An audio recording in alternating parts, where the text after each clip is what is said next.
Alexandra, I have a present for you. That's what my father said on a snowy Christmas night as he handed me a large, bright red suitcase. Under the warm glow of the living room lights, it shimmered eerily, almost as if it was foreboding an extraordinary, unthinkable journey ahead. He then continued, "This is the last time you are here. Don't come back here again, and don't ever contact us. My name is Alexandra, and I'm 27 years old. This is the story of how I was betrayed and systematically exploited by the very family I trusted, branded as no longer needed, and cast aside, only to climb back from the depths of despair until I reclaimed my freedom and my own worth. Several years before that dreadful night, I was living a quiet but fulfilling life in a small apartment away from the bustle of the city. Each morning, I'd wake up to the sunlight streaming through my window, start my day with the aroma of freshly ground coffee, and feel grateful for the simple, peaceful routine that had become my treasure. But I held a secret dream. A dream I had never shared with anyone. I wanted to start my own consulting firm one day. I didn't want to be just another cog in a corporate machine. I wanted to use my own knowledge and experience to help struggling small businesses directly. Fueled by that passion, I worked tirelessly at my day job, soaking up every bit of expertise I could. At night, I devoured business books, and on weekends, I attended seminars and built professional connections. Most of my salary was allocated meticulously to what I called my independence fund. I carefully divided each dollar into envelopes labeled with specific savings goals. Every time I saw those envelopes growing thicker, I felt my dream getting closer, more tangible, and it filled me with a fierce sense of purpose. But that fragile balance in my life began to crumble the year the world was swallowed by the global financial crisis, the year of the bankruptcy of the Lehman Brothers. It was a mid-sized manufacturing company where my father had worked for decades. Due to the crisis, it suffered devastating losses. Faced with an existential threat, the company resorted to massive layoffs, and my father was, tragically, among those let go. One Sunday night, when I called home as usual, I heard my mother's trembling voice through the receiver. "I don't know what your father's going to do now. We still have to pay for Christina's tuition for 2 more years, not to mention the mortgage." On the other end of the line, my proud father stayed silent while my mother wept uncontrollably. Their despair crackled through the phone line. It was almost tangible. My independence fund. It was the product of my blood, sweat, and tears, my future itself. But my family, who had raised me, was on the brink of losing everything. How could I possibly prioritize my dream over them? "Don't worry. I'll take care of it." Before I even realized it, the words had slipped from my lips. And so, I made the heavy decision to freeze my dream, to break into my future, my independence fund, to support my family. I had no idea then that this decision would become my one-way ticket to hell. To spare my father's pride, I decided to send $1,200 a month to their account, framing it as temporary financial help until Dad finds another job. I continued living in my small apartment, and every payday, I went to the ATM to transfer the money home. That routine became my new normal. For the first few months, things were peaceful. My family was truly grateful for my support. Whenever I visited, my mother would hold my hands with tears in her eyes. "Alexandra, you've saved us. I don't know what we would have done without you." Even my father muttered, "I'm sorry," to apologize. And my younger sister, Christina, who is usually very stubborn, even said, "Thanks, Alexandra. Because of you, I can continue my studies." Each of those words felt like painkillers for the ache of putting my dream on hold. But it didn't take long for the painkillers to wear off. Humans, it seems, can get used to anything. As my father's job hunt dragged on, the air in the house began to change. Slowly, but unmistakably. Each month when I visited, I noticed small, troubling changes. One day, I stepped into the living room and saw a brand new large-screen TV. "When did you buy this?" I asked. My mother smiled proudly. "Oh, Christina bought it, with the money she earned from her part-time job." Another time, Christina showed up with a new designer handbag. "Nice bag," I said. She grinned with pride. "Isn't it? My part-time job's been paying better lately." While I spent hours scouring outlet stores to find reasonably priced suits for work, Christina was casually wearing $300 designer dresses. When I asked, "What kind of part-time job pays that well?" she pouted and snapped back, "You're such a workaholic, Alexandra. Maybe you don't care about fashion, but I do. I need to enjoy my youth. And besides, I'm helping out with the family too, you know." Then, almost instantly, our mother jumped in to defend her. "That's right. Christina's been doing so much for this family. Alexandra, don't be so uptight all the time." I realized then that my sacrifices, once appreciated, had somehow been reframed as an obligation I owed them, something expected. The gratitude that had been expressed so sincerely had vanished, leaving only entitlement in its place. Then one day, I heard something that shattered the last bit of denial I had left. When I visited my parents' house, I happened to overhear Christina talking on the phone with a friend in the living room, speaking just loud enough for me to hear. "Yeah, things have been tough for my parents lately. I've been sending them $1,200 every month to help out, so we're just barely managing." $1,200? That was exactly the amount I had been sending home every month. And Christina had never once shown signs of earning that much money. What was she talking about? A few days later, I called my father, and in the background, I heard him chatting with one of his golf buddies. "Yeah, my daughter's amazing. She's been giving us $1,200 a month. We couldn't get by without her." At the time, I tried to believe they were talking about me. I wanted to believe it, but deep down, something cold began to stir inside me, an almost certain suspicion taking root. And it was a casual conversation with my mother that finally confirmed it. The next time I visited home, I asked her casually, "Mom, about the $1,200 I've been transferring every month. Is it really helping with the household expenses?" For a split second, her eyes darted nervously. "What? You've been sending money?" She looked genuinely confused as she went on. "But Christina told us she's been transferring her part-time earnings every month. Wait, you've been sending money too?" Something cracked inside my head. My vision went white. "Mom, have you ever checked the sender's name on the bank statement?" In response to my question, she shook her head. "No, Christina always tells us I sent the money, so I never thought to check." And there it was. Christina had been pretending that my $1,200 transfers were hers, that she was the one supporting the family. And my parents, without ever checking the account details, believed every word she said. Panicked, I tried to explain. "Wait, what are you talking about? You told me to send money every month. Christina isn't paying $1,200. I'm the one who's been transferring that amount. Check the name on the statement. If it's really from her, then I guess you don't need mine anymore, right?" My mother quickly replied, "I'm sorry, I must be mistaken. I'll check it later, don't worry." And left to go shopping. But from that day forward, something in the way I saw my family changed completely, and quietly, I began to prepare for the day the truth would come out. I started gathering evidence, copies of every bank transfer receipt, detailed statements, and proof of my family's excessive spending. Whenever I visited home, I discreetly took photos of anything relevant and uploaded them to the cloud, making sure no one would ever find out.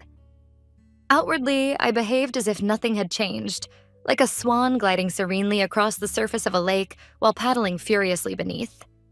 Inside, however, I was suppressing a firestorm of rage and humiliation. I kept working, kept sending $1,200 every payday, as though nothing had happened. Everyone knew the family's finances rested entirely on my narrow shoulders, yet Christina's sense of entitlement only grew more grotesque by the day. One afternoon, when I stopped by the house, Christina said offhandedly, "Hey, I want to go on a graduation trip to Europe with my friends." My mother immediately responded, "That sounds wonderful. You've been helping with the household so much, you deserve a little reward." My father nodded. "She's right. You've done so much for us, Christina. Go have some fun." My contribution was invisible, erased. Only Christina's imaginary generosity was celebrated. Watching them, something inside me froze over completely. And then it happened. The moment that ended everything. One night, I stopped by the house late to pick up something I'd forgotten.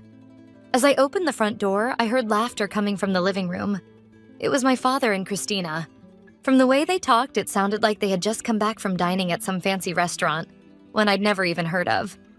They hadn't noticed me. I stood in silence as they sat down on the sofa with satisfied sighs. That was delicious. Thanks to you, we can indulge like this once in a while," my father said with satisfaction. Christina giggled in response. "Right?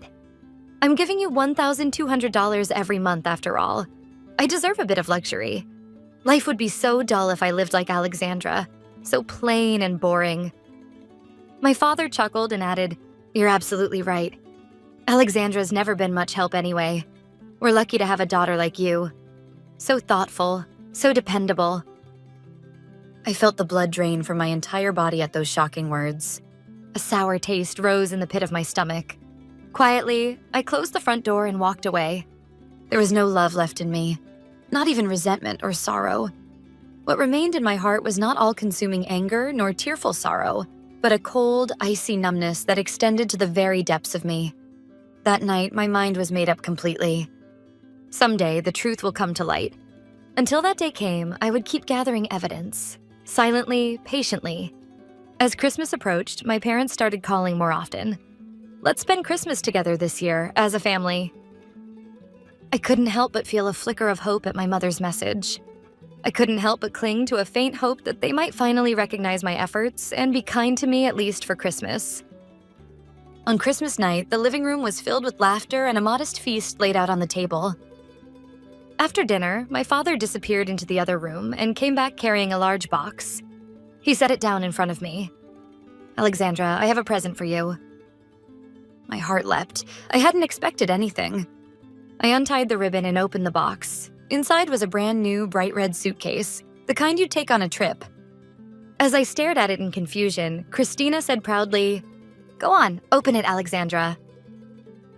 I unzipped the suitcase. Inside were all the belongings I'd left at my parents' house. Childhood stationery, my high school albums, my college diploma, even spare clothes and makeup I kept there for overnight stays. All of my memories, every trace of my life in that house had been stuffed carelessly into that suitcase. As I stood there frozen, my father said coldly, "This is the last time you are here. Don't come back here again, and don't ever contact us." "What?" I couldn't comprehend what I was hearing. "What are you saying?" I asked, my voice trembling. My mother sighed in exasperation. "Why, Alexandra, don't play dumb. Christina's been helping us with $1,200 every month, and you haven't done a thing." My father followed up sharply. "To tell you the truth, I found a new job 6 months ago, but I couldn't stand watching you freeload off the family, pretending to benefit from Christina's hard work. You should learn from your sister. She's been paying $1,200 every month for this household." It felt like someone had struck me across the head. "Wait, what are you talking about? I'm the one who's been sending—" Before I could finish, Christina cut in, her tone dripping with mockery. "What are you saying, Alexandra? Are you trying to steal credit for what I've done? That's pretty pathetic." "That's right, Alexandra. You've always tried to take credit for your sister's achievements. I'm done with your lies." My mother's glare was sharp as glass. Desperate, I pleaded, "Mom, please, just check the bank book. Look at the sender's name, it's—" But my father's roar cut me off. "Enough. How dare you lie like this to take credit from your sister? Have you no shame? We raised you, we gave you everything, and this is how you repay us? Learn from your sister. You're no use to this family anymore." At that moment, something inside me shattered completely. I didn't even cry. Instead, a cold, hard determination rose from the depths of my stomach, like steel forged in ice. All right. I stood up quietly, took hold of the red suitcase, and walked toward the door. Behind me, I could hear their smug laughter. As I stepped out, I could hear Christina's voice from the living room. Finally, she's gone. Now we can live in peace. My mother laughed. Honestly, I never liked her. Always so arrogant. Without looking back, I stepped into the freezing night. Pulling the bright red suitcase behind me, I thought, they probably think they've cast me out powerless. But the truth would be revealed in time. I couldn't help but wonder what faces they would make. I chose to wait quietly for that day. The first month after I left home that Christmas night passed uneventfully. In my small apartment, I placed the red suitcase in a quiet corner and slowly began to rebuild my rhythm. For the first time in years, I was free from the burden of sending $1,200 every month. I could finally save for myself again. That simple fact began to heal me, little by little. Meanwhile, in my parents' house, my absence began to cause inevitable changes. It started about a month after I left. On payday, my father checked his bank account and froze. The balance was noticeably smaller than usual. Bills were piling up. "That can't be right. Something's off," he muttered. My anxious mother asked, "What's wrong?" "We're short on money this month. There should be $1,200 from Christina." At that, my mother's face went pale. Now that you mention it, she hasn't said anything about a transfer this month. She rushed out with the bank book and went to the bank to update it. When she returned, her face was as white as paper. "Listen, there haven't been any deposits this month or last month either." "What? That's impossible. Ask Christina." Christina looked up from her phone in the living room. "Christina, what about the $1,200 this month? Did you transfer it?" "Huh? What are you talking about?" "The $1,200 you've been giving us every month for the household?" The color drained from her face. That's... "Christina, don't tell me." My father's voice trembled. My mother opened the bank book and traced her finger down the list of past transactions. Then she stopped and went silent. They're all under the sender name Alexandra." "What?" My father snatched the book from her hands and stared at it himself. There it was, every month on the 25th for the past 2 years. A deposit of $1,200 under the name Alexandra. Realizing there was no way out, Christina began to mutter a confession. "Okay, the truth is, it wasn't my money. It was Alexandra's." "What?" My mother's scream echoed through the house. "You both always favored me anyway," Christina said weakly. "You never cared about Alexandra, so I thought it wouldn't matter if I took credit for what she did. Besides, I knew if I just told you I sent the money, you'd never bother checking the account." My father buried his face in his hands. "So, all this time, for 2 whole years?" "Yes. It was always Alexandra who transferred the money. I never paid a single cent." A heavy silence fell over the house. The only sound breaking it was the soft rustle of the stack of unpaid bills piled by the front door. Electricity, gas, water, mortgage. My father's salary from his new job could never cover such amounts. "What are we going to do?" my mother whispered, collapsing into tears. And as if to strike another blow, the following week brought a new set of envelopes. Credit card bills for the designer clothes and luxury bags Christina had splurged on. The total, over $50,000 in debt.